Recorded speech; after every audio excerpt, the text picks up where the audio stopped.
So, acquisitions. You can probably tell based on the hand here what I've just filmed, assuming it got up first. If not, then you'll see. So, different set this time in the garage, because that's where all the model kit building stuff is. Whoop.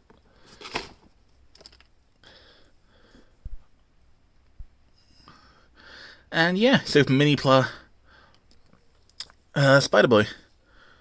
Well, Leopardon, the giant robot from Japan's take on Spider-Man.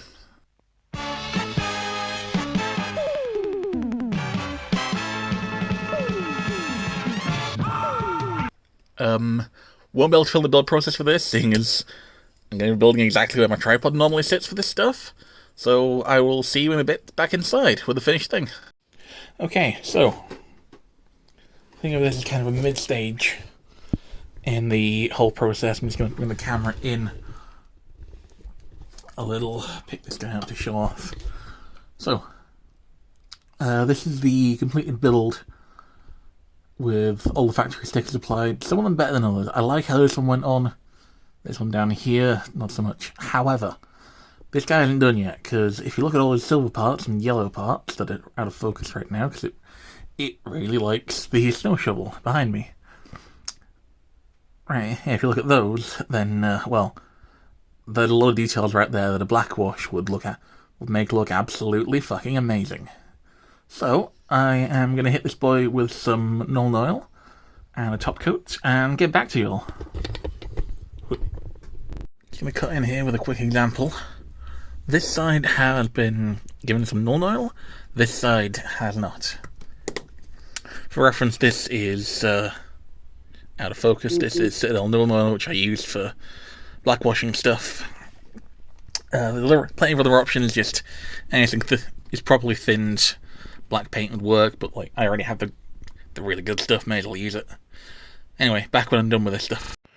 Right, okay, I've got to bring my tripod out with me, but here is everything after panel lining.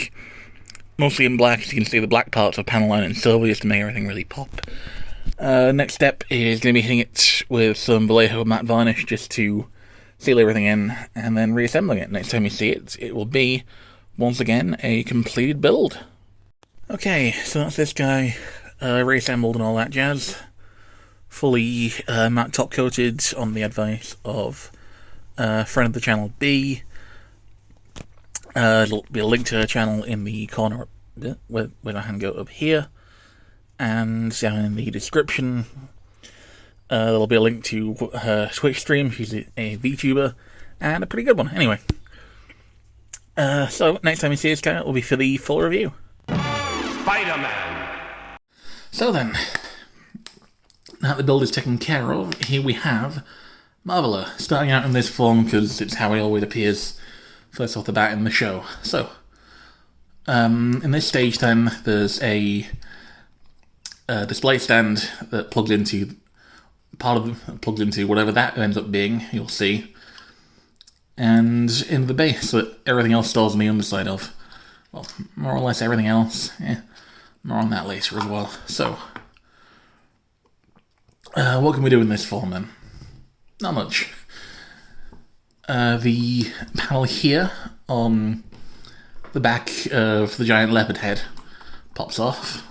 The sort of first part of the transformation process, which involves one of the smallest parts of this whole thing, which I will try and get into focus right now.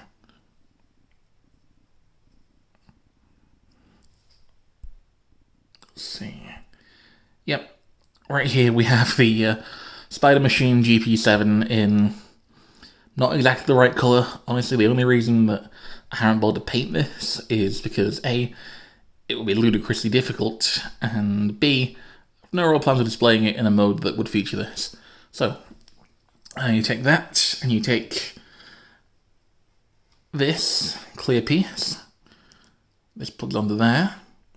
I remember to unlock the focus before carrying on. And this then attaches to the swivel joint there to simulate this going into the back of the spaceship. So it does that.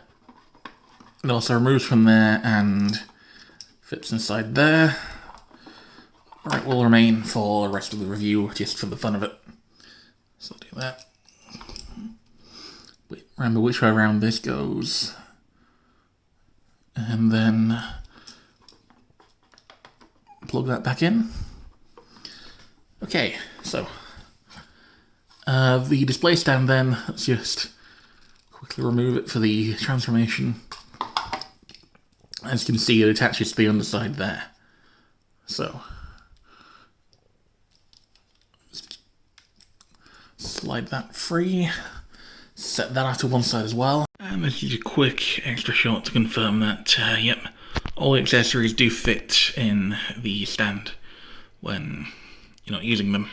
So, in the show, Marveler, in spaceship form, launches from jets that are like somewhere around here, and they're actually quite nicely painted. They're actually nicely detailed up here. So, basically it swoops in, and transformation then. Pop open the, pop the leopard head off where it attaches there. Open it up and start with the dramatic head reveal. Then close it and just kind of ignore how the head sort of bumps it a bit. Next up is the arms, which fold down. The door piece on the inside detaches. This swivels round. This front piece here closes up. Bring that in, close that up, and then come back to the leg. And the fists store inside what will eventually become the leg armour. And let's just go ahead and get that plugged onto there. So, second verse, stolen catchphrase. This folds back. Door here opens up. Let's get it from this angle instead. A little bit easier. That folds down. That folds up.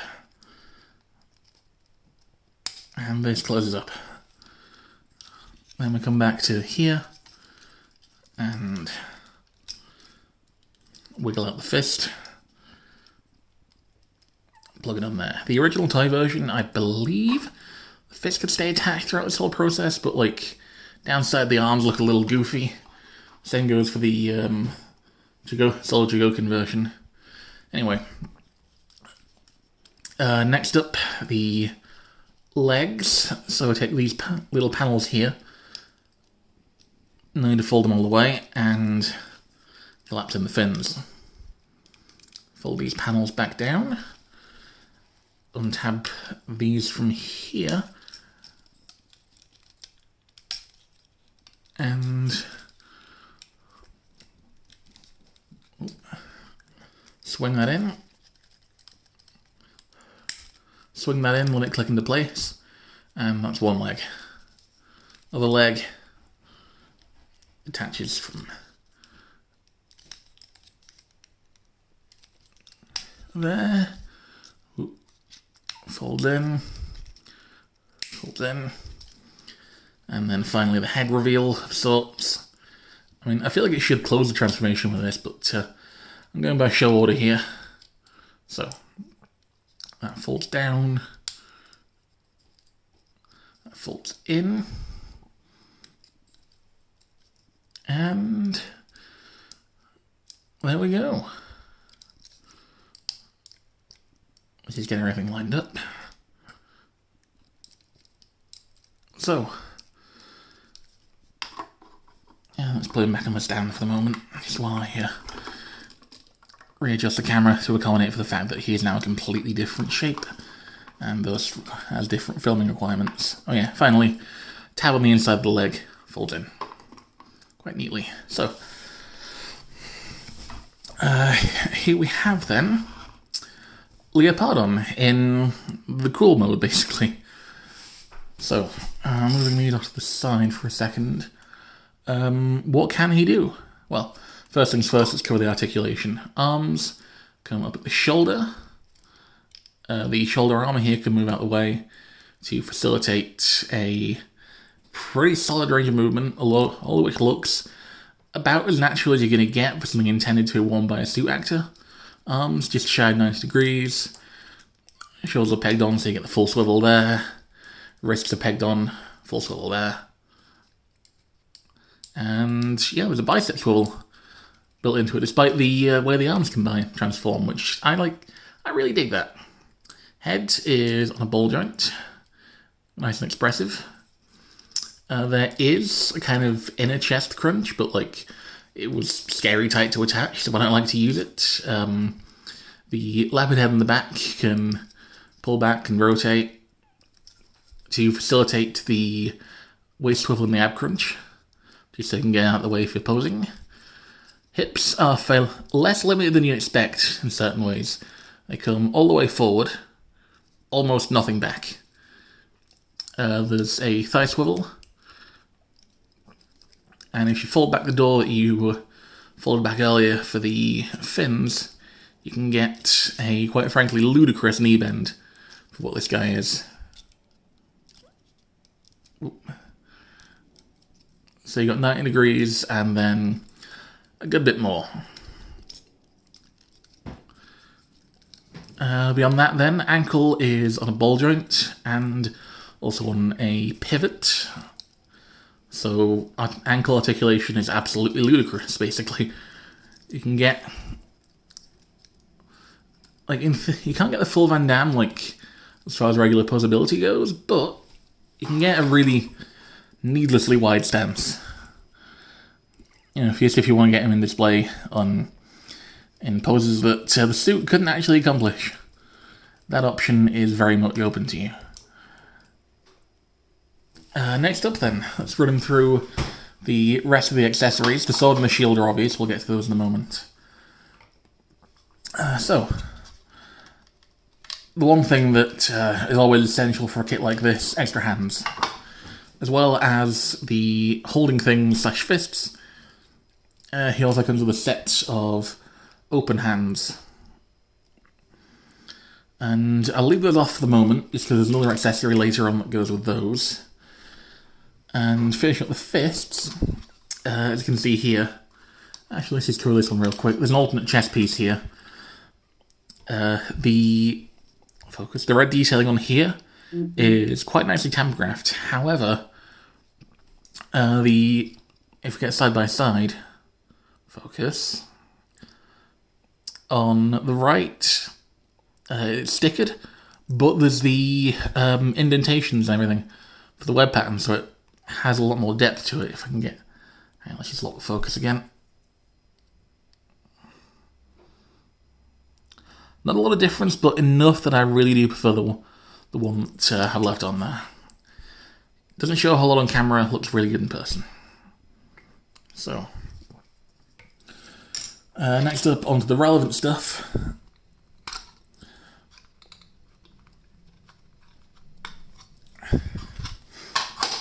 You get two of these clear things with something the camera can't focus on attached. There we go. So, these then are for one of the moves from the show, the Rocket Fist attack that I forget the name of. It may have been called Rocket Fist, but basically it can do this because on the original toy and the Chioken version, the fists are actually spring-loaded in the tradition of the time, where if you couldn't figure out how to, like, store the fists in the other mode, you just make it a feature rather than a bug. They now launch. So, let's get him into some kind of stance for this. And make sure these go on the right ones. And you probably noticed I haven't painted the black parts here just because, like, again, I'm not really planning on using this for display purposes. I'm just showing it off the video for the sake of completion. So, there we go. The Fist of Fury or whatever. Rocket Kaboom Punch Fist attack. Which, you know, for what it is, it's good. It's fine. It looks good. Even if it isn't especially useful. Next up then. Oop. Yeah, that's why I don't like these. For whatever reason, the black parts don't like to stay attached to the clear parts. Yep, stop trying to roll away from me. But,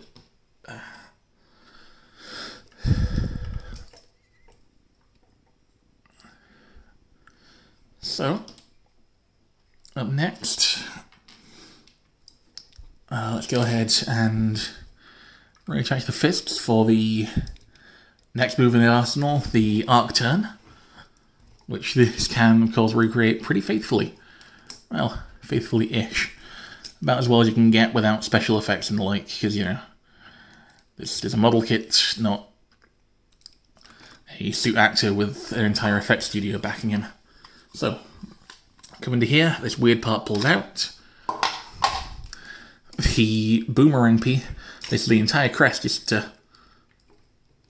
should slide off and slots into here. And then this plugs into here. And there we go. This is basically what it looked like on the show. I've only seen the sort of first episode or so, but like, I just really like this design. You know, it's the granddaddy of all Sentai mecha. It is a distant cousin of the Megazord. It is absurdly cool, and I kind of can't help but love it. So, yeah, you can do that. Finally then, while I still have the fists in place, let's cover the two accessories still attached to the base. There's the sword and the shield. So, both of these fairly simple. Shield, there's just a bar on the back that slots into the hand and has a good range on it, to be honest. You can reposition it as you see fit. You know, get the arm up. Bring it around. Bring the torso around to more sort of defensive position. Maybe one leg forward kind of thing.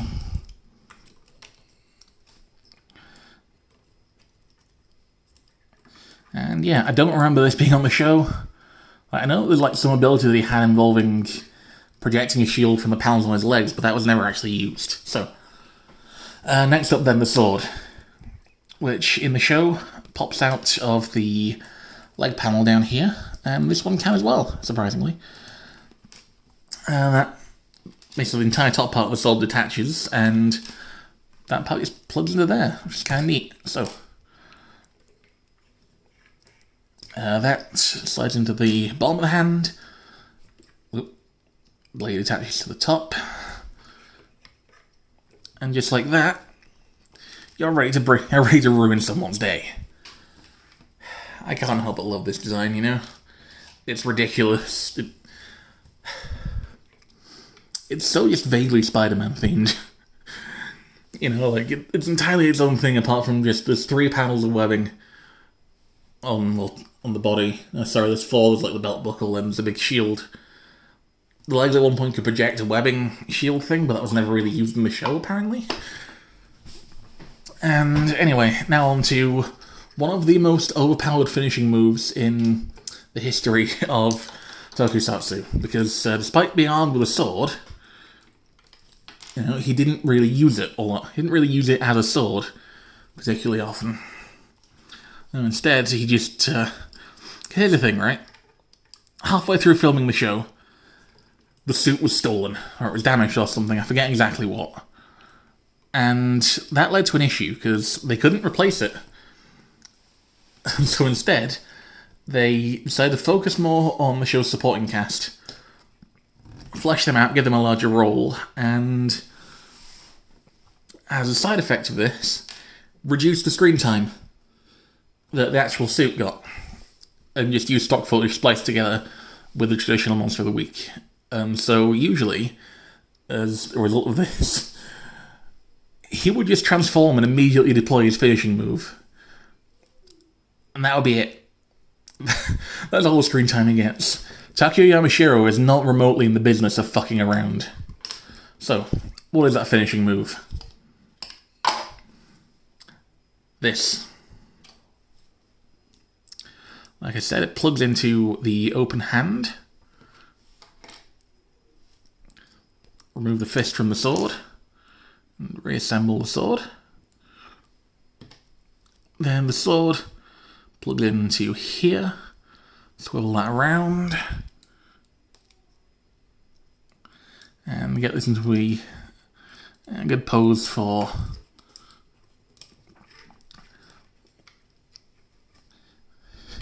literally just yeeting his sword at people. I like this guy's energy, you know? He just he wastes absolutely no time. You just immediately transform. You throw your sword at the guy. Done. The OG speedrunner. So, size comparison then. Let's just switch back to closed fist.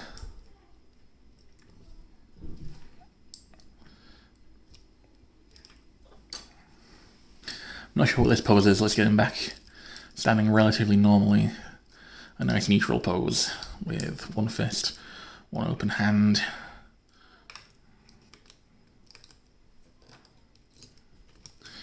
That'll do. Looking a little cocky, but about right. Size comparison then. Here he is with